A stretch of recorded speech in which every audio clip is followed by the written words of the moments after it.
പിതാവും പുത്രനും പരിശുദ്ധാത്മാവുമായ ത്രിയേക ദൈവത്തിൻ്റെ തിരുനാമത്തിന് എന്നേക്കും മഹത്വമുണ്ടായിരിക്കട്ടെ. ആമേൻ.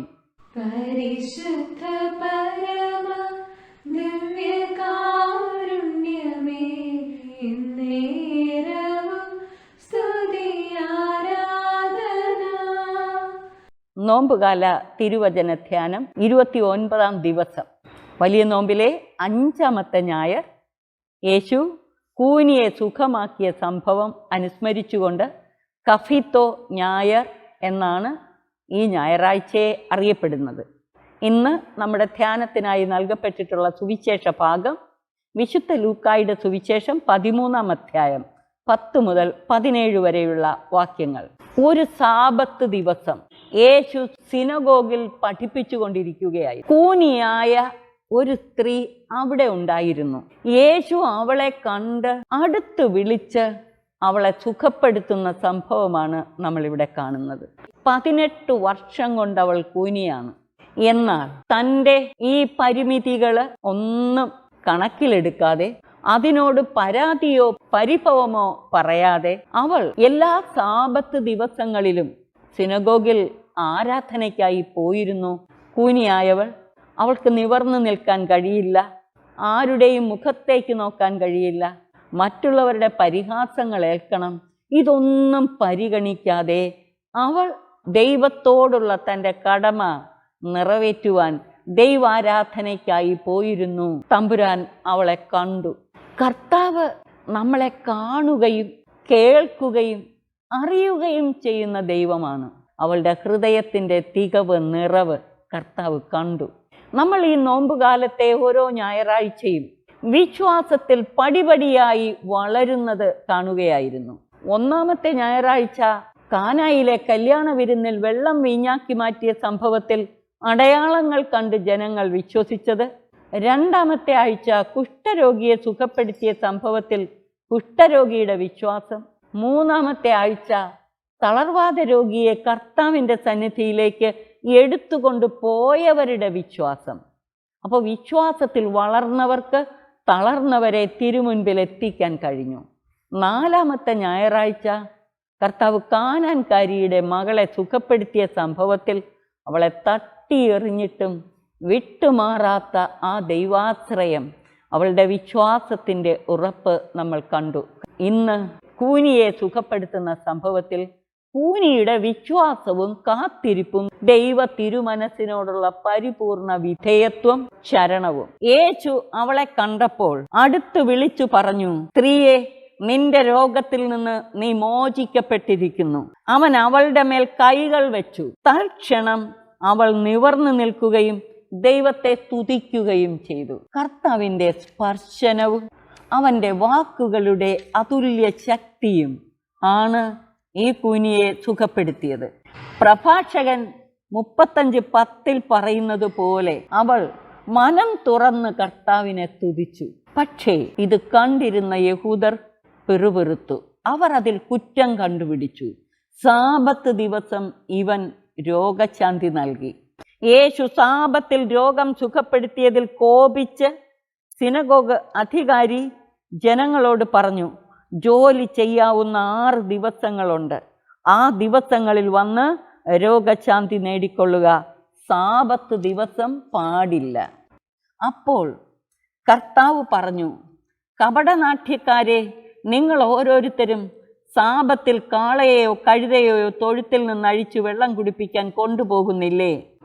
18 വർഷം സാത്താൻ ബന്ധിച്ചിരുന്ന അബ്രഹാത്തിൻ്റെ ഈ മകളെ സാബത്ത് ദിവസം അഴിച്ചു വിടരുതെന്നോ? എന്ന് പറഞ്ഞാൽ കൂനാകുന്ന സാത്താൻ്റെ ബന്ധനത്തിൽ നിന്ന് അവളെ അഴിച്ചു വിടരുതെന്നോ? സാബത്ത് ദിവസം സിനഗോഗ് അധികാരികൾ തീർച്ചയായിട്ടും അവരുടെ കാളയെയോ കഴുതയോ ഒക്കെ അഴിച്ചു വിടുകയും അതിന് വെള്ളം കൊടുക്കുകയും ഭക്ഷണം കൊടുക്കുകയും ഒക്കെ ചെയ്യും.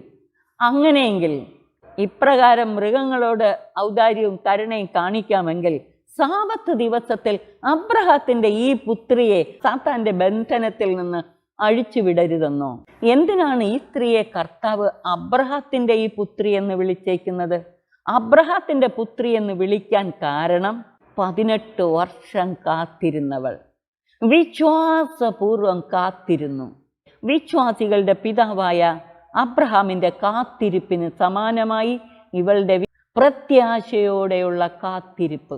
ഇവിടെ സാധാരണ ജനം ദൈവത്തെ സ്തുതിക്കുമ്പോൾ, പുകഴ്ത്തുമ്പോൾ, സിനഗോഗ് അധികാരികൾക്ക് ദൈവത്തിൻ്റെ ഈ പ്രവൃത്തി ഇടപെടലിൽ ദൈവമഹത്വം ദർശിക്കാൻ കഴിഞ്ഞില്ല.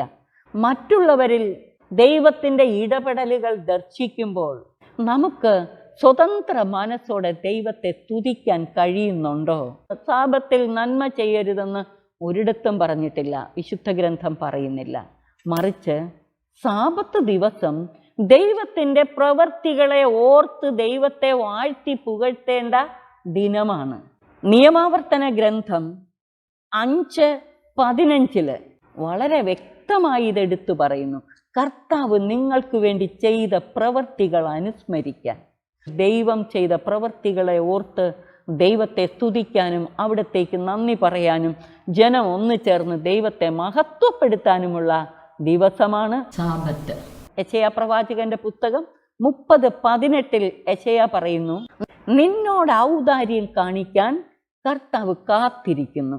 കർത്താവിന് വേണ്ടി കാത്തിരിക്കുന്നവർ ഭാഗ്യവാന്മാർ. നമ്മുടെ ജീവിതത്തിൽ ഇടപെടാനും ഔദാര്യപൂർവ്വം പ്രവർത്തിക്കാനും അനുഗ്രഹങ്ങൾ കൊണ്ട് നമ്മളെ ആശീർവദിക്കാനും തമ്പുരാൻ കാത്തിരിക്കുന്നു. നമ്മൾ അവനിലേക്ക് തിരിയുന്നതും അവനിൽ വിശ്വാസം അർപ്പിക്കുന്നതും അവന് വേണ്ടി കാത്തിരിക്കുന്നതും പ്രതീക്ഷിച്ച് കർത്താവ് നമ്മളെ കാത്തിരിക്കുകയാണ്. നമ്മുടെ കാത്തിരിപ്പ് പൂർണ്ണമാകുമ്പോൾ അവിടുന്ന് നമ്മുടെ ജീവിതത്തിൽ ഇടപെടും. കൂനി 18 വർഷം കാത്തിരുന്നപ്പോൾ ഇടപെട്ടു. ഇതുപോലെ ദൈവത്തിൻ്റെ സമയത്തിന് വേണ്ടി നമുക്കും കാത്തിരിക്കാം. ഇന്നത്തെ ലേഖന ഭാഗം റോമർക്ക് എഴുതിയ ലേഖനം 12-ാം അധ്യായം 1 മുതൽ 15 വരെയുള്ള വാക്യങ്ങൾ. ഈ ലേഖന ഭാഗത്ത് പ്രധാനമായും 5 ചിന്തകൾ നമ്മുടെ ധ്യാനത്തിനായിട്ട് നമ്മുടെ ഹൃദയത്തിൽ സൂക്ഷിക്കാം. ഒന്നാമതായിട്ട്, നിങ്ങളുടെ ശരീരങ്ങളെ വിശുദ്ധവും ദൈവത്തിന് പ്രീതികരവുമായ സജീവ ആരാധനയായി, ബലിയായി സമർപ്പിക്കാൻ. ഇതാണ് ദൈവത്തിന് പ്രീതികരമായ ആരാധന. രണ്ടാമതായി ശ്ലീഹ പറയുന്നു, നിങ്ങൾ ഈ ലോകത്തിന് അനുരൂപരാകരുത്, പ്രത്യുത മനസ്സിൻ്റെ നവീകരണം വഴി രൂപാന്തരീകരണം പ്രാപിക്കുവിൻ. മൂന്നാമതായി ശ്ലീഹ എടുത്തു പറയുന്ന ഒരു കാര്യം, നിങ്ങളുടെ സ്നേഹം നിഷ്കളങ്കമായിരിക്കട്ടെ. നന്മയെ മുറുകെ പിടിക്കുവിൻ, തിന്മയെ ദ്വേഷിക്കുവിൻ. നാലാമതായി ശ്ലീഹ പറയുന്നത്, പരസ്പരം ബഹുമാനിക്കുന്നതിൽ, ആദരിക്കുന്നതിലും സ്നേഹിക്കുന്നതിലും ഓരോരുത്തരും മുന്നിട്ട് നിൽക്കാൻ. അഞ്ചാമതായി ശ്ലീഹ പറയുന്നു, തീഷ്ണതയിൽ മാന്യം കൂടാതെ ആത്മാവിൽ ജ്വലിക്കുന്നവരായി കർത്താവിന് ശുശ്രൂഷ ചെയ്യുവിൻ. പ്രിയമുള്ളവരെ, ഇന്നത്തെ സുവിശേഷം നമുക്ക് നൽകിയ വിശ്വാസത്തിൻ്റെ മാതൃകയും പൗലോസ് ശ്ലീഹ നൽകിയ 5 പ്രധാനപ്പെട്ട സന്ദേശങ്ങളും ഹൃദയത്തിൽ സംഗ്രഹിച്ച് നമുക്ക് ധ്യാനിച്ചുകൊണ്ട് ഈ നോമ്പുകാലം കൂടുതൽ അനുഗ്രഹീതമാക്കി മാറ്റാം. ദൈവം നമ്മെ അനുഗ്രഹിച്ച് ആശീർവദിക്കട്ടെ. പരിശുദ്ധ